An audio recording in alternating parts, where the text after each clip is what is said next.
तो जिस तरह के कदम मरकजी हुकूमत हो या सूबाई हुकूमत बीजेपी की जहां पर है, जिस तरह के कदम उठा रही है, उनकी मंशा क्या लगती है आपको?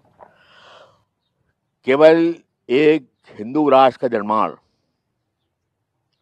दो चार पूंजीपतियों के हाथ में पूरा बेच देना, सारे मुल्क को बेच दो उठा के। और अब तो ये आ गया, बिल लेके आए, खेती के बिल लेके आए, किसान बर्बाद हो जाएगा पूरा। डेथ वारंट है ये तो किसान के लिए। मालिक बन जाएंगे वो दो तीन लोग मुल्क के, और किसान मजदूर बन जाएगा अपने खेत को बना के। नेहरू के जो ख्वाब थे कि इस मुल्क का असली मालिक मजदूर किसान है, पैदावार का फायदे का बड़ा हिस्सा उसके पास जाना चाहिए, ये उनकी पॉलिसी थी उनकी आगे, कोई प्लानिंग थी उनकी आगे। इन्होंने उसको उल्टा कर दिया है पूरा कि हिंदुत्व का नारा लगाकर अपने गंदे ख्वाबों को पूरा करना चाहते हैं।